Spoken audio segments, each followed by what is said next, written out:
location လေးလည်းလှပြီးဓာတ်ပုံရိုက်လို့လည်းကောင်းတယ်ပေါ့နော်ဒီဝင်ကျိုးပြန်ပါနှောက်ပါတယ်ဒီမှာ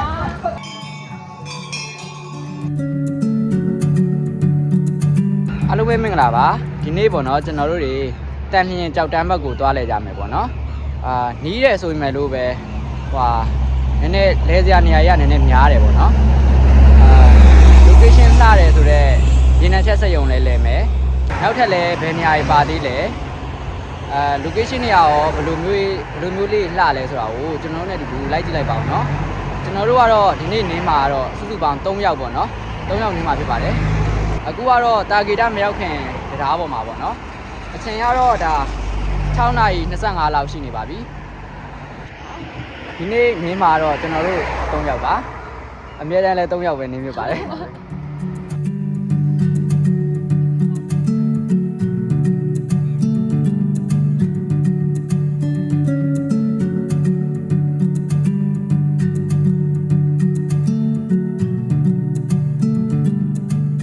နေရတော့စားထွက်လာပါပြီအခုအချိန်ကတော့6နာရီခွဲပေါ့နော်ကျွန်တော်တို့အခုဒါတာဂီတာမရောက်ခင်တရားပေါ်မှာပေါ့နော်ဒီတရားနေပြီးတော့ဒီလိုတန်းဟိုဘက်ကိုဆက်သွားလိုက်ရင်တာဂီတာရောက်ပြီပေါ့နော်ဒီတရားပေါ်မှာဒါအခုခဏနားနေရဖြစ်ပါတယ်နေရတော့စားထွက်လာပြီဗျမနက်ခင်းနေထွက်ချိန်လေးတော်တော်လှတယ်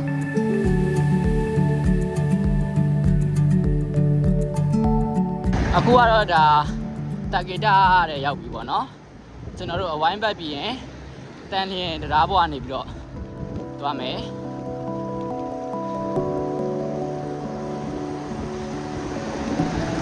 ယူလေးတောင်ကြာနေတယ်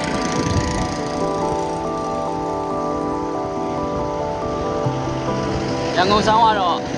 ဒီတစ်ခါတော်တော်အေးတယ်ပေါ့နော်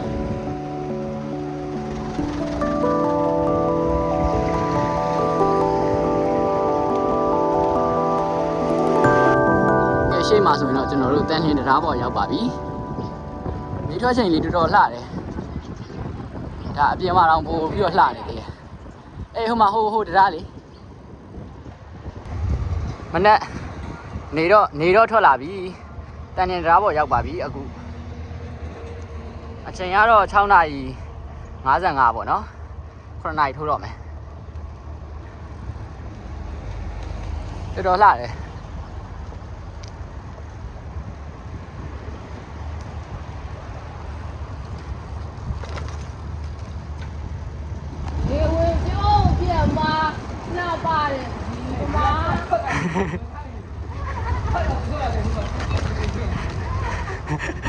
နေတော့မထွက်ရသေးဘူး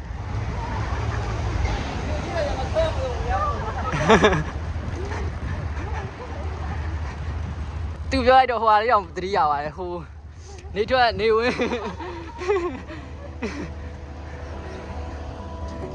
တရားပေါ်မှာကျွန်တော်တို့ဓာတ်ပုံနေပါရိုက်ခဏနားကြတာပေါ့နော်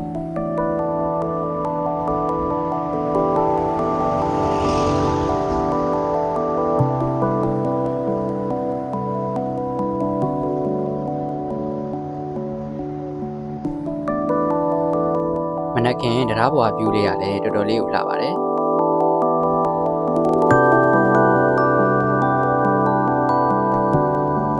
ကျွန်တော်တို့လည်းခဏနားပြီးတော့ဆက်ထွက်ခဲ့ကြပါတယ်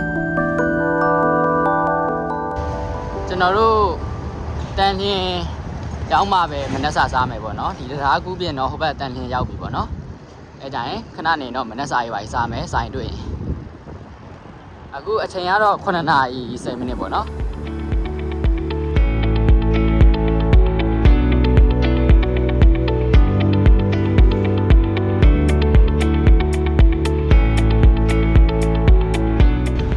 ကျွန်တော်တို့ရေနံချက်စက်ရုံကိုအရင်ဆုံးဝင်တာပေါ့နော် location လေးမနက်ဆိုတော့ location လေးလည်းတော်တော်လှလောက်မယ်ဒီထဲမှာထမင်းဆိုင်တွေပါရှိလောက်မယ်ထင်တယ်ကျွန်တော်တို့ဒီထဲကထမင်းဆိုင်မှာမနက်စာစားမယ်ပေါ့နော်တကယ်လို့ဒီထဲမှာဆိုင်မရှိရင်လည်းဒီကပြန်ထွက်မှာပဲမနက်စာစားမယ်ပေါ့ကဲအခုတော့ဒီက location လေးဘယ်လောက်လှလဲဆိုတာကိုကျွန်တော်တို့နဲ့တူတူလိုက်ကြည့်လိုက်ပါအောင်နော်ငှက်တန်လေးနဲ့မိုက်တယ်မနက်ခင်းဆိုတော့လူလဲရှင်းလောက်မယ်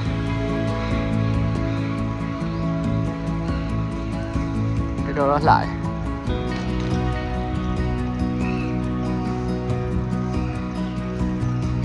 ဟိုအပင်လေးတွေကိုနေထိုးနေတာတော်တော်လှတယ်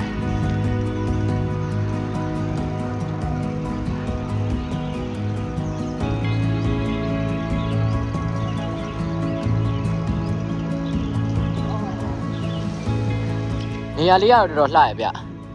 အခုမနက်စောစောလေးဆိုတော့လူလဲရှင်းတော့တော်တော်လေးလဲလှတယ်ဒီတရားတဲ့ကိုတော့ဝင်လို့မရဘူးပေါ့နော်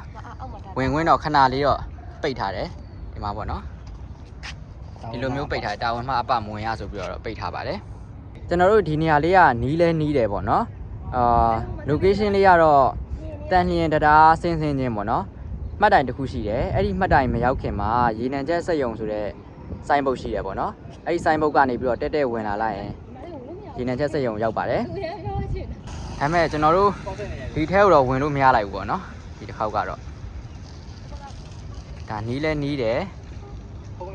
location လေးလဲလှပြီးဓာတ်ပုံရိုက်လို့လည်းကောင်းတယ်ပေါ့နော်ဒီဒါပေမဲ့ဒီထဲကိုဝင်လို့မရပါမယ်ဒီဘက်မှာ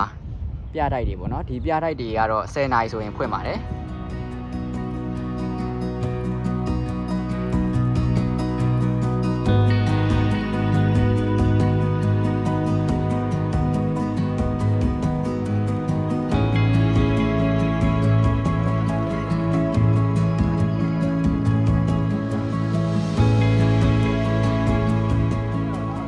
ဓာတ်ပုံရိုက်လို့လှတယ်တရားနာလေးရတယ်ပေါ့နော်ပိတ်ထားတာနဲ့ကျွန်တော်တို့လည်းအပြင်သားလေးကနေပဲပတ်ကြည့်ပြီးတော့ပြန်ထွက်ခဲ့ကြပါတယ်ဒီအထဲမှာလည်းစိုက်နေပါမရှိတော့ကျွန်တော်တို့ဒီကနေပြီးတော့ပြန်ထွက်မှာပဲမနှက်စာစားကြပါမယ်ဟိုပြတိုက်ကတော့10နာရီမှဖွင့်မှာဆိုတော့ကျွန်တော်တို့မဝင်တော့ဘူးပေါ့နော်အပြန်ကြမှာပဲဝင်မယ်အချိန်နေရပေါ့နော်ကျွန်တော်တို့ဒီထက်ဝေအောင်ဆိုတဲ့စိုက်မှာမနှက်စာစားပါမယ်ပြီးရင်ကျွန်တော်တို့ကြိုက်ခောက်ဖျားကိုသွားမယ်ပေါ့နော်အခုဒါကျွန်တော်တို့မနှက်စာစားတဲ့ဆိုင်ကတော့ကြိုက်ခောက်ဖျားလမ်းမှာပေါ့နော်လက်ဖက်ဆိုင်မှာမနှက်စာစားတာဖြစ်ပါတယ်မနှက်စာစားပြီးရင်ကျွန်တော်တို့ဒီကြိုက်ခောက်ဖျားလမ်းအတိုင်းကြိုက်ခောက်ဖျားကိုသွားမယ်ပေါ့နော်ကျွန်တော်တို့ဒါကတော့ကြိုက်ခောက်ဖျားလမ်းဖြစ်ပါတယ်အရင်ဆုံးကျွန်တော်တို့ဒီကြိုက်ခောက်ဖျားကိုဝင်မယ်ပေါ့နော်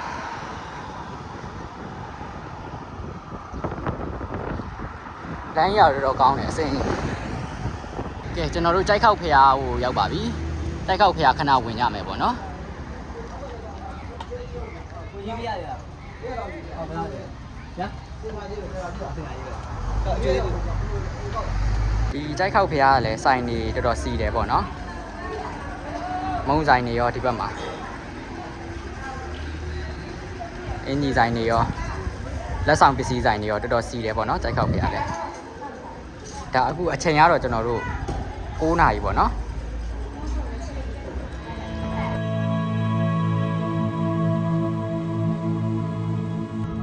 ဒီနေ့ကပေါ့နော်ကျွန်တော်တို့2နှစ်နဲ့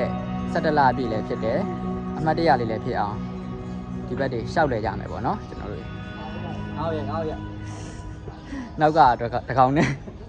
တကောင်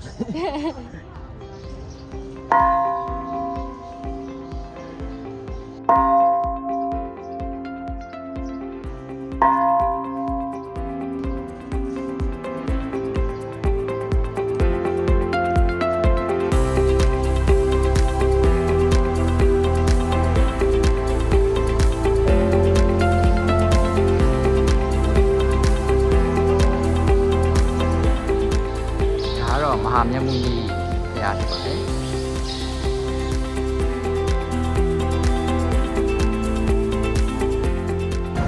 အခုကျွန်တော်တို့ကြိုက်ခောက်ဖျားမှာဖျားတွေပါဖူးပြီးတော့ဒီလက်ခတ်ကိုဆက်သွားနေပြီပေါ့နော်အချိန်ကတော့9:45လောက်ရှိနေပါပြီဒီနေ့ကကျွန်တော်အဋိဋ္ဌံပြည့်တဲ့နေ့ပေါ့နော်အဋိဋ္ဌံအောင်တဲ့နေ့ပေါ့နော်ကျွန်တော်အဋိဋ္ဌံက8လပိုင်းမှာအဋိဋ္ဌံလုပ်ထားတယ်ကျွန်တော်က9လအဋိဋ္ဌံပေါ့နော်2025 8လပိုင်းတော့အဋိဋ္ဌံဆိုတော့ကျွန်တော်1လပိုင်းအခု9လပြည့်သွားပြီပေါ့နော်အဋိဋ္ဌံလည်းကျွန်တော်အောင်ခဲ့ပါတယ်အဲဒါကြောင့်ကျွန်တော်ကဒီတစ်ခါကိုပြန်ပြီးတော့သွားတာပေါ့နော်ပွဲသွားပေးရမယ်တန်လင်းကြောက်တန်းလမ်းရနည်းနည်းအတက်အဆင်းတွေများတယ်ပေါ့နော်ပြီးတော့ အခုလိုအချိန်ဆိုတော့နည်းနည်းကားတွေရောဆိုင်ကယ်တွေရောရှုပ်သွားပြီ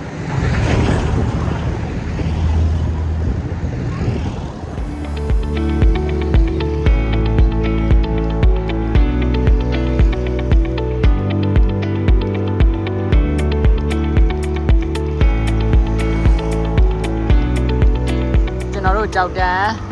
မြို့တော့ဝင်ပြီပေါ့နော်ကဲပြီလက်ခတ်ကိုဆက်သွားမယ်နေတော့တော်တော်ပူနေပြီအချိန်ကတော့10နာရီခွဲပြီပေါ့နော်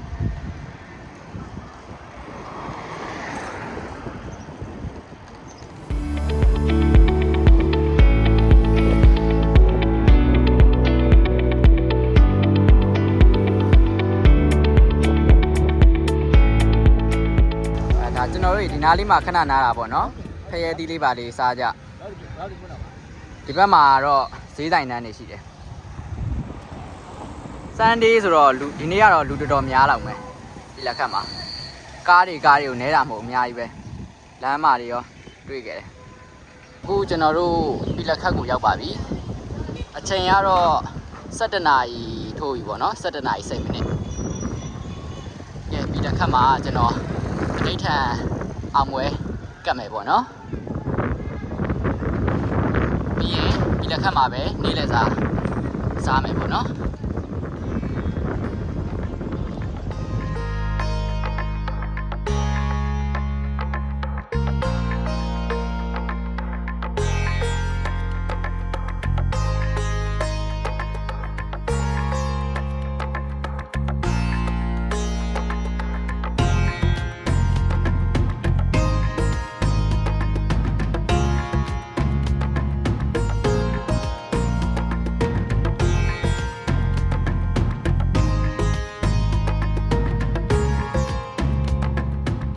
ဒါကတော့အရင်ဆုံးတားတော်ကျောင်းပေါ့နော်မဲတော်ကျောင်းကဟိုဘက်အနောက်မှာတားတော်ကျောင်းရဲ့ဒီဘေးနားမှာဒါနေ့လည်စာထမင်းကျွေးတဲ့နေရာရှိပါတယ်တက်လို့ပေါ့နော်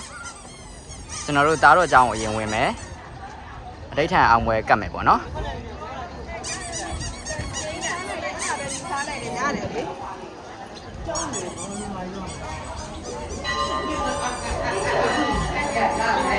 ဒီမှာကဒါက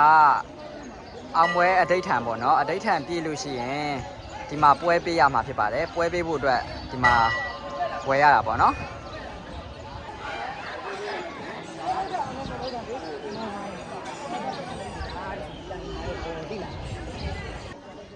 အောင်ပွဲအတွက်အဋ္ဌံပွဲရတော့တပွဲကို6000ပေါ့နော်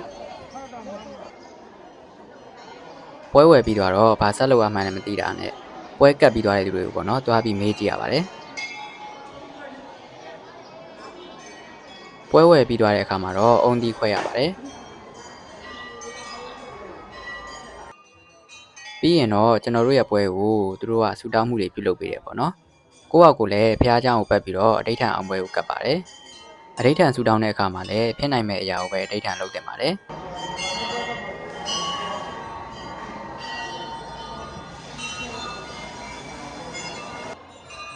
ဆန်ဒေးဆိုတော့လူတော့တော်တော်များပါတယ်ဖះเจ้าထဲမှာလည်းလူတွေအပြည့်ပဲပေါ့နော်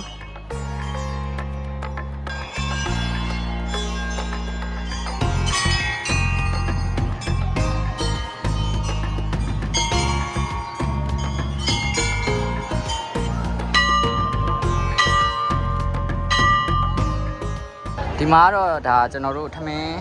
စားမဲ့အဆောင်ပေါ့နော်နေ့လည်စာကျွေးပါတယ်တက်လို့ပေါ့နော်ထမင်းစားပြီးမှကျွန်တော်တို့တွေမဲတော်ကျောင်းဘက်ကိုဆက်သွားမယ်အခုအချိန်ကတော့12နာရီပေါ့နော်ကျွန်တော်တို့အခုအရင်ဆုံးထမင်းဝင်စားပါမယ်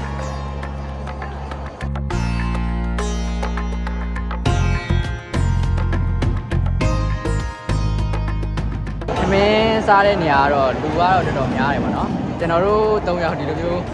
မတက်ရက်ပြီးစောင့်နေရတယ်ကျွန်တော်ကတော့ထိုင်ကုန်ရပါပြီသူတို့2ယောက်ကတော့မရသေးဘူးဒီလိုမျိုးမတက်ရက်ပြီးစောင့်နေရပါတော့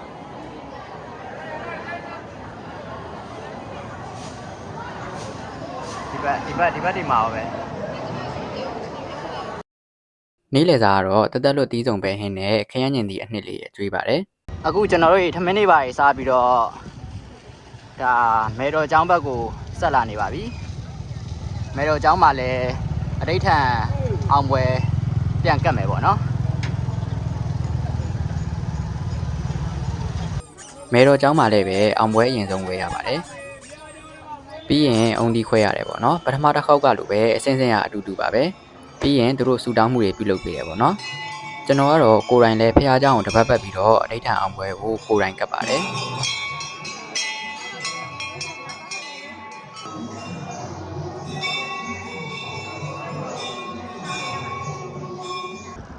အခုကျွန်တော်တို့တွေ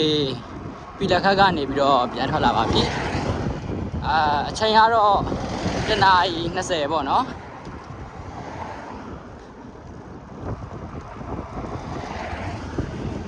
အခုဒါကျွန်တော်တို့တန်လျင်ဟိုပြန်နေရပေါ့နော်ပြည်လက်ဟိုဟာပေါ့ကြောက်တန်းပြည်လက်ခတ်ပေါ့နော်ကြောက်တန်းကနေပြီးတော့တန်လျင်ကိုပြန်နေရပေါ့နော်အခုကျွန်တော်တို့ဒါ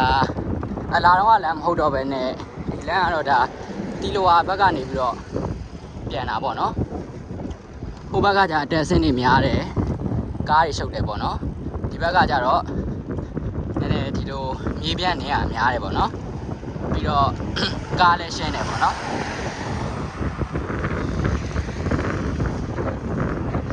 ဒါပေမဲ့နေရတော့တော်တော်ပူတယ်ဟိုဘက်ကတော့အရိပ်လေးပါလေးနည်းနည်းရှိတယ်အခုကျွန်တော်တို့တန်လျင်တရားပေါ်တော့ပြန်တက်တော့မယ်ပေါ့နော်အချိန်ကတော့3:40ပေါ့နော်4:00ထိုးတော့မယ်ကဲတန်လျင်တရားကနေပြီးတော့ရန်ကုန်ကိုမရန်ကုန်ပေါ့နော်တမိုင်းလမ်းစုံဆက်ပြန်ပါမယ်တာဂေတာဘက်ကပြန်မယ်ပေါ့နော်